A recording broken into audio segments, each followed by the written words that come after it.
Okay, so this is my video about Tourette's because people have asked me questions and I was going to do a video, but my goal is to do this video. It's only one take instead of trying to do it over again because I tick or something.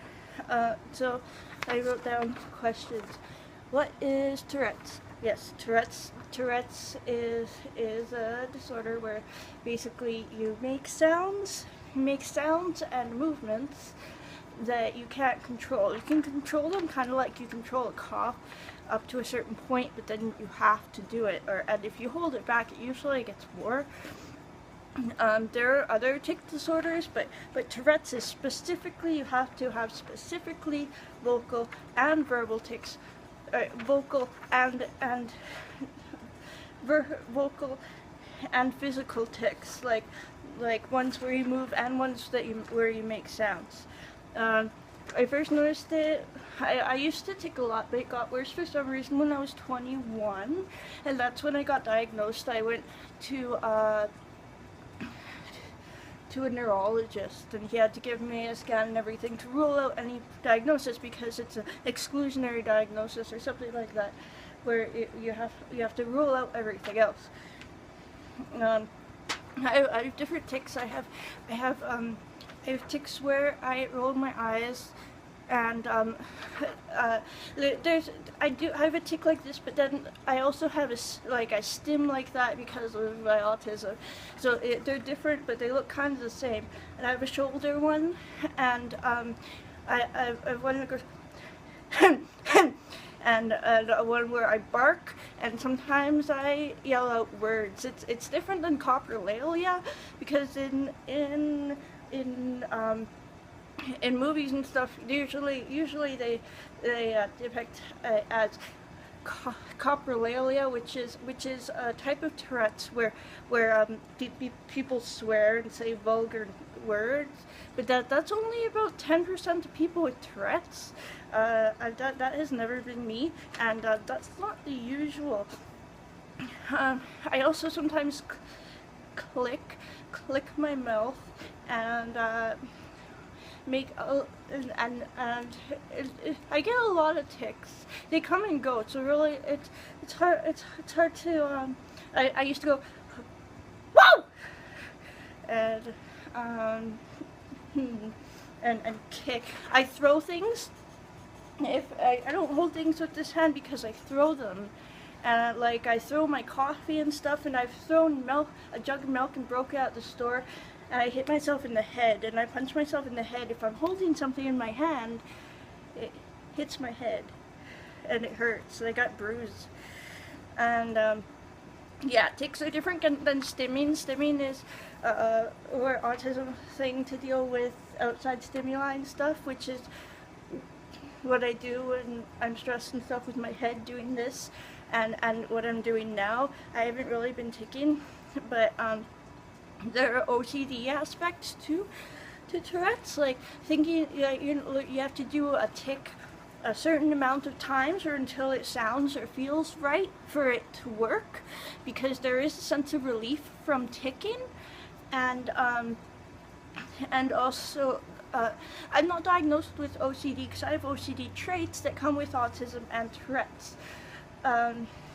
There's different intrusive thoughts come with Tourette's, and if you have anxiety disorder or something like that goes with it, then usually the people with Tourette's can often have outbursts of anger, which I do as well. I kind of know when I kind of know when I'm gonna tick. I can feel it, kind of like it comes up, or like you can feel it in the area. And I can stop or prevent it. Sometimes I can stop it by holding my breath, then I can't verbally tick, and then it goes away kind of, but then it comes back. And I have to do it again like that, and the frequency comes and goes. Fortunately, it's not usually a lot of. It doesn't usually happen all the time.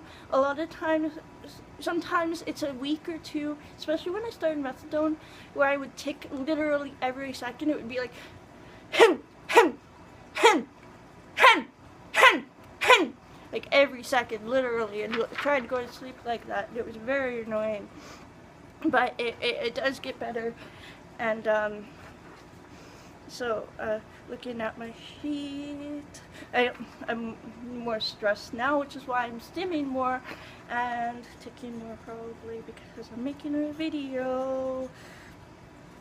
Things that make it worse are being cold, being stressed, being happy.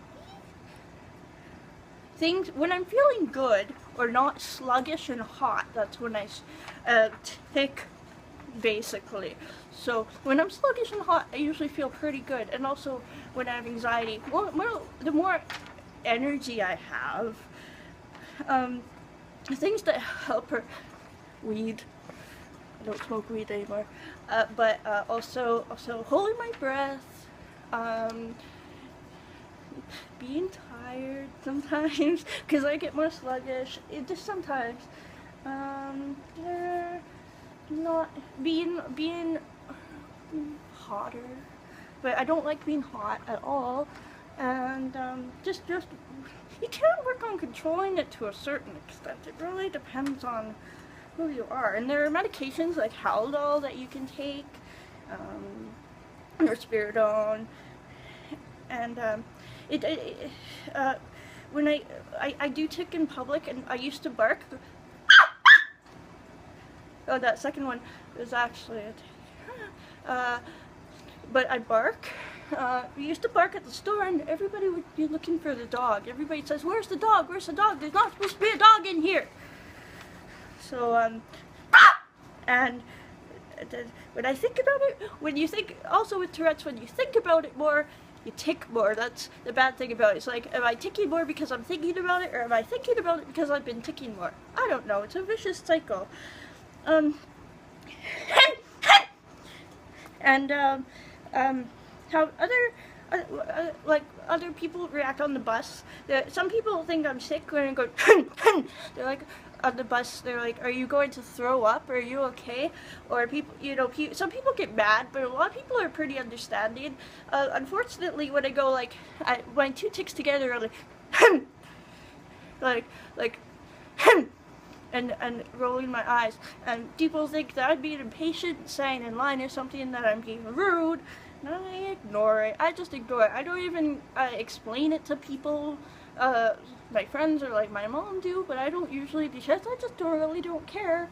I'm just going on with my life. I don't need to talk to people and make it worse. But myths are like coprolalia, and that people can control it, but they're doing it for attention. I've heard that a couple times, but really, yes, you can control it to a certain extent. Another thing that helps you control it is doing something meticulous that you like art. When I'm doing art, first of all, I hold my breath when I'm doing brush strokes, but then I also don't tick when I'm doing art or focusing on something until I sit back and stop focusing on it so much. So when I do art, it's nice because I don't tick as much, which is great because I don't make mistakes. Do I know other people with Tourette's? My cousin has Tourette's. My sibling has a tic disorder, but not Tourette's, although it could turn into Tourette's, I don't know. They make noises, but the doctor said it was part of their vocal tics and the way that it was moving, making them noise. And then,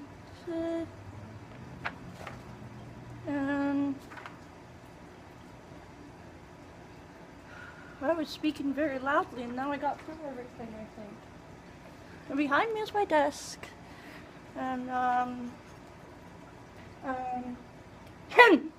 make sure I thought of everything. So Tourette's does usually get older. It usually starts in younger people. It usually starts in younger people. It usually starts in younger people, and it usually starts in younger people, and then usually starts in younger people, and then gets older as you get older. It gets better as you get older.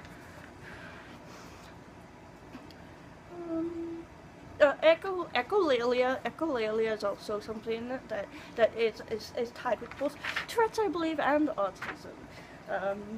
Asperger's does not exist anymore. People say that I have Asperger's, but guess what? It's not in the DSM anymore, which is good because I don't like the sound of the word and I don't like to say it.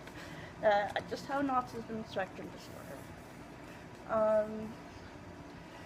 I do act more stereotypically autistic and aneurotypical when I'm stressed or talking about something that I know a lot of, or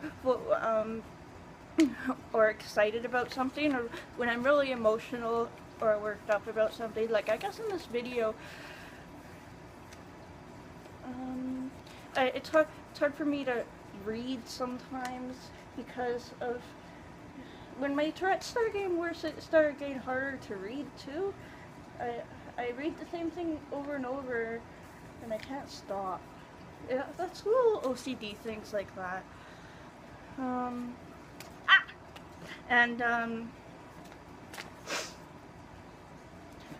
If you have any more questions, you can ask in the comments, and I'll probably never get to it because I never go on my YouTube, but you can go to my Instagram and ask me a question.